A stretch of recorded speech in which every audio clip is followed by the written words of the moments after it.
Alright, so I know there's 364 days remaining until Christmas, so the snow is a little bit late for a good Christmas season, but that's not to say that winter is over. In fact, winter is probably going to hit us with a pretty good bout come mid-January. It is 7:30 p.m. and it is December 26th, the day after Christmas. Welcome to another update for Great Lakes weather.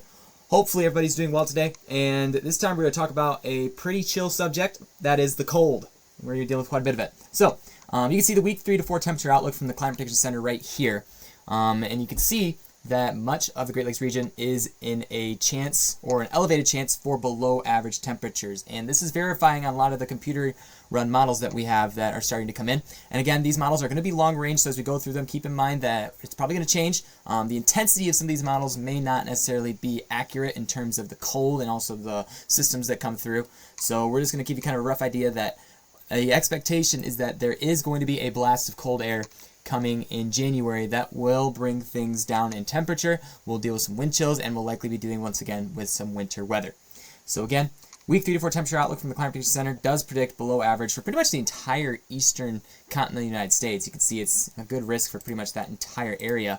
And then areas to the southwestern United States are focused on that above average temperature. And again, this pattern is not atypical based on some of the temperature trends we are seeing across the globe, for example, with the La Nina pattern that is currently in place. Again, as a reminder, La Nina and El Nino are major influencers on our pattern of weather throughout a given season, and we're in a La Nina pattern. And what that is just colder surface temperatures in the middle of the Pacific Ocean, and what that contributes to is actually a strengthening of the polar jet stream and a strengthening of the polar air mass that will enable it to surge a little bit further to the south, which is, again, why we will likely be dealing with some cooler weather come over the next couple of days into January. Okay, right now we're dealing with a warmer pattern. We're going to be in the 50s come this weekend. And again, there was talk about the potential for some thunderstorms. While there is a little bit of instability out there, it really looks like a pretty low chance for the potential for some thunderstorms. And again,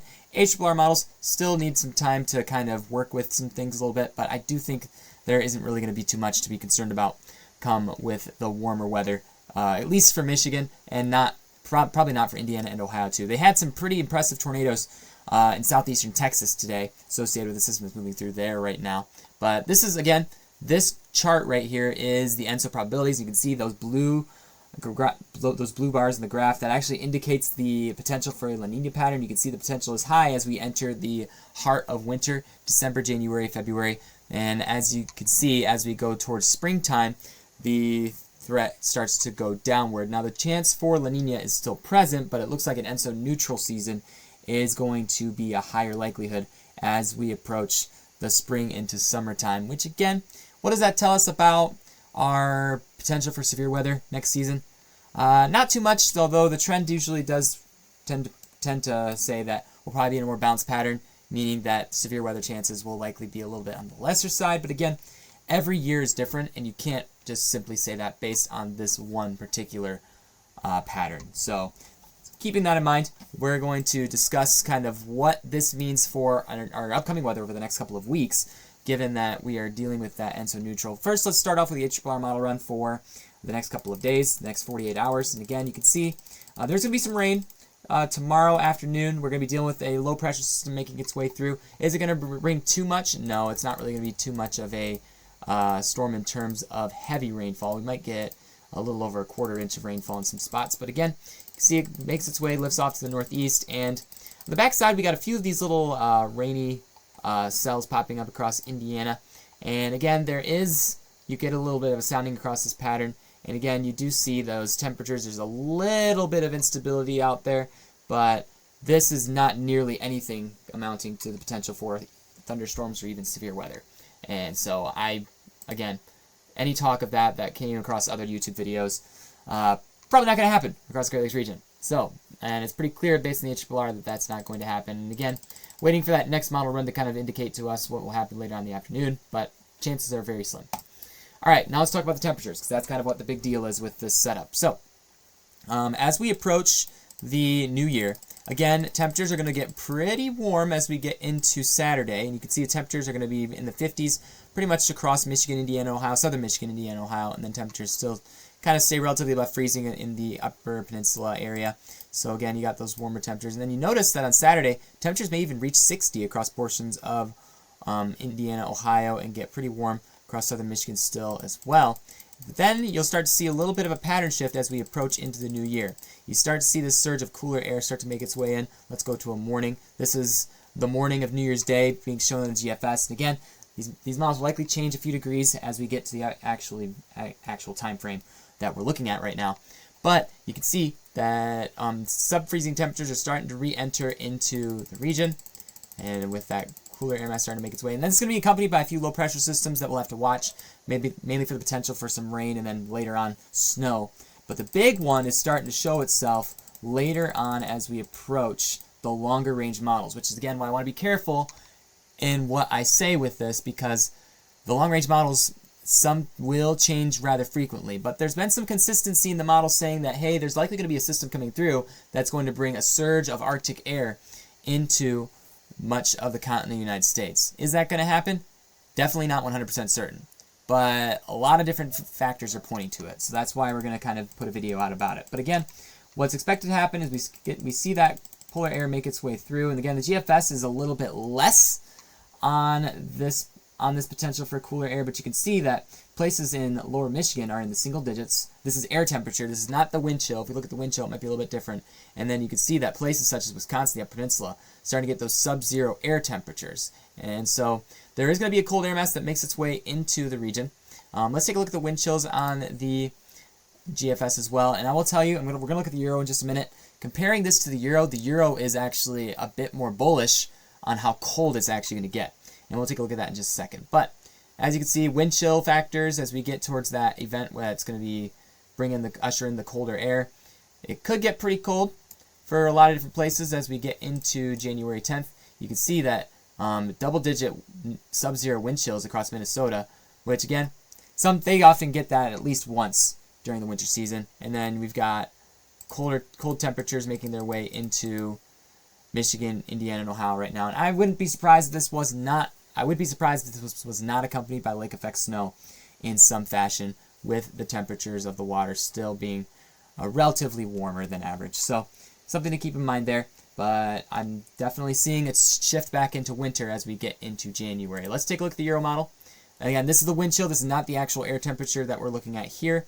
But progressing it forward, you can see that what starts to filter in is, again, cold wind chills. And then as we get into that one system that is being kind of monitored here, you can see that the Euro is very bullish on the wind chills. This reminds me of that time, looking at this model run, it reminds me of that time where we got negative 35-degree wind chills across Ohio back in 2018.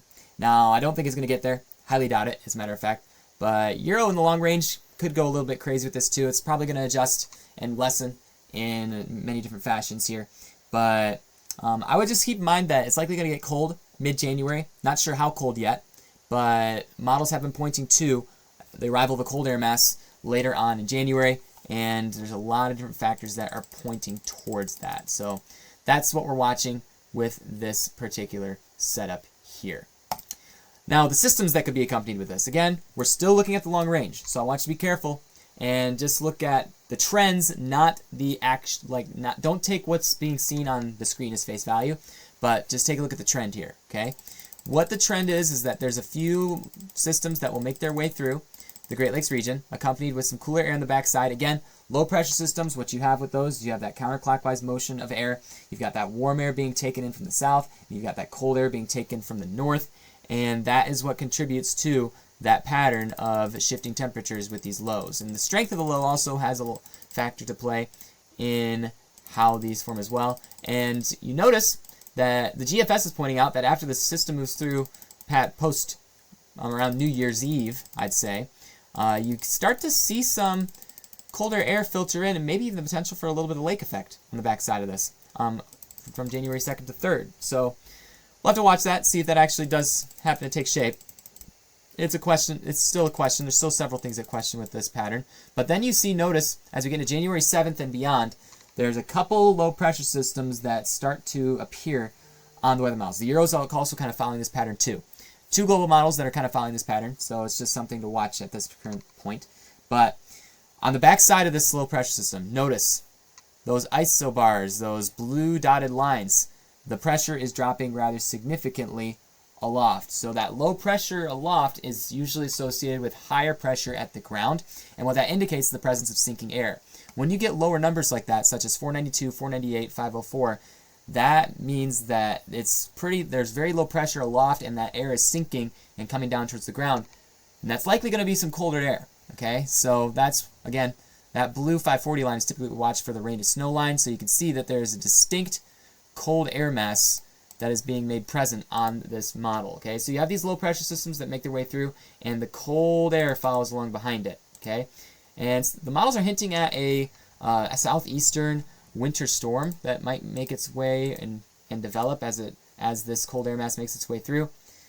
We'll have to see if that pans out. It could be interesting, but January 10th, again, is that day that I'm kind of watching, as it's going to be cold and it's going to be likely have quite a bit of snow on the ground, if not snow falling. Okay, that's kind of my thoughts based on this. So, cold air mass and then kind of winter settles in for at least a few days following this pattern. The Euro, again, is a bit more intense with this pattern as we approach the January 10th time frame. So as we go a little bit further, you can see that low pressure system, likely going to be some severe weather across this region later on this week. I would say in the the day 3 outlook is projected for Saturday at this point. I think we could see some pretty decent storms with that. Haven't really looked into all the details with that, but deep south, Dixie Alley is going to want to be careful come the next couple of days watching that setup. So again, Euro is following the GFS here with that lake effect snow potential post that system that comes around New Year's Eve, kind of settles off to the northeast of the Great Lakes region, and then you have lake effect on the back side. And there's some differences as we get into the long range once again, but still the consistency is that there is going to be a couple storm systems that make their way through the eastern United States, welcoming in still that colder air mass. And look at the difference here. Okay, there's a pretty significant difference here on the models. And again, that's why we are careful when we are forecasting in the long range. Remember, back in the GFS model run that we were looking at, the colder air mass was had higher pressure aloft and also was located over here. The Euro has much lower pressure aloft and is located just north of the Great Lakes region. That difference is going to contribute to, one, the extreme, I guess, the temperature extremes that we could see, which again, not sure about that yet, and the location of systems as they move through, because typically they tend to ride along areas where ridges and troughs kind of meet. So that low pressure system right there is kind of following that pattern as well. So since the computer models are still off, that's why we can't make an official idea of what's to come. But again, trends are showing that it's likely going to be a series of couple systems. This right here, off the nor'easter that is being shown across portions of Maine. Yeah, this is why, again, long-range models are rough, because that right there is insane. I don't think there's any... that would literally be a blizzard of 78 in the Great Lakes sense on steroids, and I really don't see that happening. So good luck with that. But that's why, again, long-range models, kind of a risky thing to play with. So that's why, again, if someone is talking about like something happening a long range out, including myself, it's good to take it with a little bit of skepticism, because the long range models usually are not very reliable. A long range model can show a tornado outbreak, and by the end of it, it shows sunshine. So there's that for you.